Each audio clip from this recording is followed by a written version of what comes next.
the unseen power. They won't teach you this. Not in schools, not in polite society. Because once you learn it, once you see it, you can't unsee it. This isn't a lesson. It's a transformation, one that's been sitting in plain sight for 2,000 years, sharper than Machiavelli, more disciplined than a general, and quieter than any war you've never heard of. This is Stoicism, but not the neutered version filled with soft quotes and daily journals.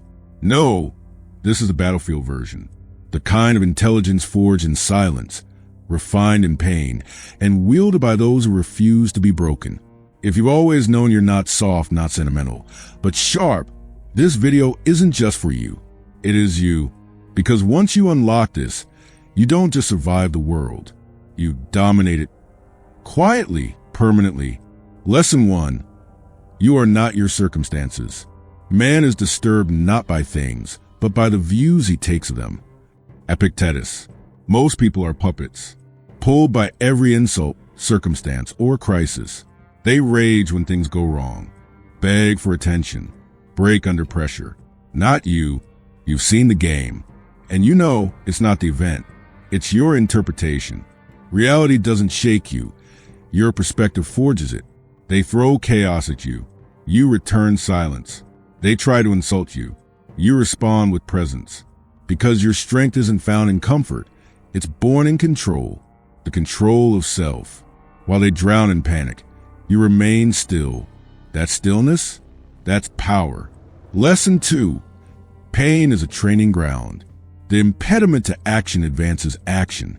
What stands in the way becomes a way. Marcus Aurelius. Most people run from pain. You study it. You don't just endure it. You weaponize it. Pain isn't the enemy. It's your instructor. Every loss, betrayal, an obstacle, a drill, a sharpening. Pain reveals what you're made of. And when others retreat, you step forward, not despite the resistance, but because of it. Your path isn't a straight line. It's filled with barriers. But you don't avoid them. You become them.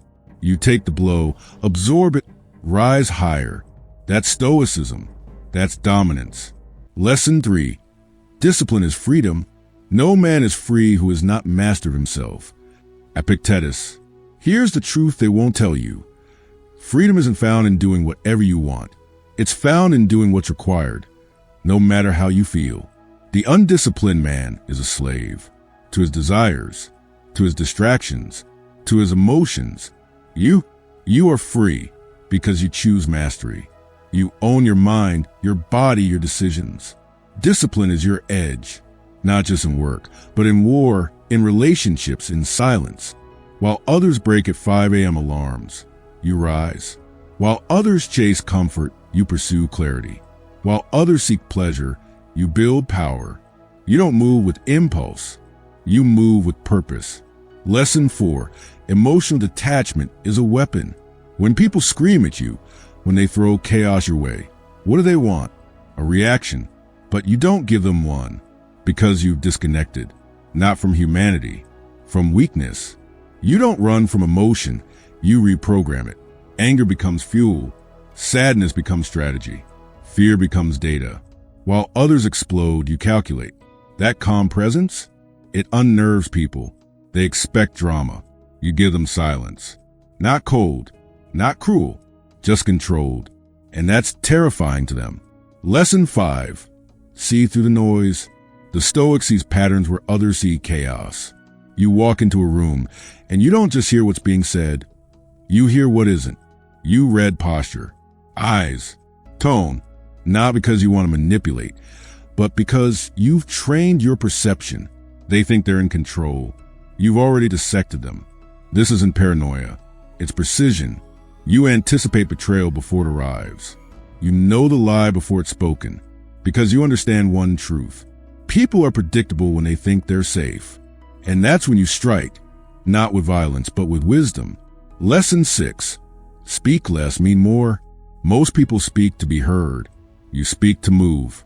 You don't fill silence with noise. You use words like tools, sharp, minimal, unforgettable. Every sentence you say has weight. Every pause has purpose. You don't convince. You let people convince themselves. This is verbal stoicism. strategic speech. And it's why your words echo long after you've left the room. Lesson 7, the art of non-reaction. Someone disrespects you, you don't argue. You don't fight. You vanish. You let absence do what presence never could. Because power isn't in retaliation. It's in restraint. The weak man reacts. The wise man removes himself. And while they beg for attention, you disappear into discipline. Not as a tactic, as a principle. Lesson 8, your presence is strategy. You've noticed this. When you walk into a room now, people shift. Not because you demand attention, but because you command it without saying a word. That's what self-mastery creates. An energy people feel but can't explain. A mystery that unnerves them. You're no longer loud. You're unreadable. And that's what makes you dangerous. Lesson 9, control the inner game. Marcus Aurelius ruled the Roman Empire and still reminded himself, you have power over your mind, not outside events. That's the core of Stoicism. You don't need to change the world, just your perception of it. And when you do that, the external becomes irrelevant. You are not your bank account. You are not your failures. You are not the betrayal.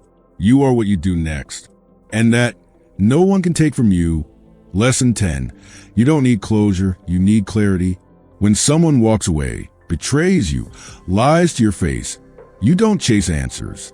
You observe. You adjust. The Stoic doesn't explain his worth. He demonstrates it through detachment. While they chase apologies, you chase excellence. While they beg for closure, you build discipline. This isn't cold. It's calibrated. They'll feel your absence harder than your anger. Lesson 11, become unmanipulatable.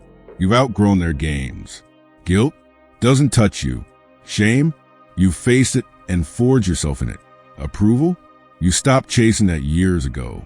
Now, you move on principle, not popularity. You are unmoved, unshaken, unbothered. This isn't arrogance. It's awareness. You know who you are, and no one can sell you a version of yourself you don't recognize. Lesson 12, never defend yourself. They expect a defense. You give them none. Why? Because the more you explain yourself, the more control you give away. The Stoic doesn't justify. He acts. Let them misunderstand you. Let them gossip. Let them judge. You know the truth, and the truth doesn't need PR. It only needs time. You win by outcomes, not by arguments. Lesson 13, strategic absence. You don't need to be everywhere. You need to be missed. That's your power. You don't chase. You don't beg. You withdraw and let the silence sting, because your presence is a gift. And once you understand that, you stop giving it to those who treat it like a burden. Lesson 14, you are the source. You no longer need praise. You no longer need recognition. You've built something rare, internal validation. You don't look outward to define yourself. You look inward to refine yourself. This makes you dangerous, because the man who needs nothing can't be controlled by anything. Lesson 15, dominate with stillness. The final form of Stoicism isn't loud. It's not shiny. It's not charismatic. It's stillness, a mind that doesn't flinch, a presence that doesn't chase, a soul that doesn't beg. This is not the version of you they expected. This is the version that expects nothing and accepts everything, not because you're numb, but because you're free. And now, you don't just understand Stoicism. You are it. Ending. The unspoken legacy. They'll never see it coming. You'll walk into rooms, quiet but potent. You'll be underestimated, and that will be your advantage. You won't fight for power. You'll be it. This isn't about pretending to be strong. It's about becoming so unshakable that nothing external ever rattles your internal. And now, you don't play their game. You've built your own. Welcome to the final form. Welcome to dangerous Stoicism. Like the video, subscribe to the channel, and never explain yourself again.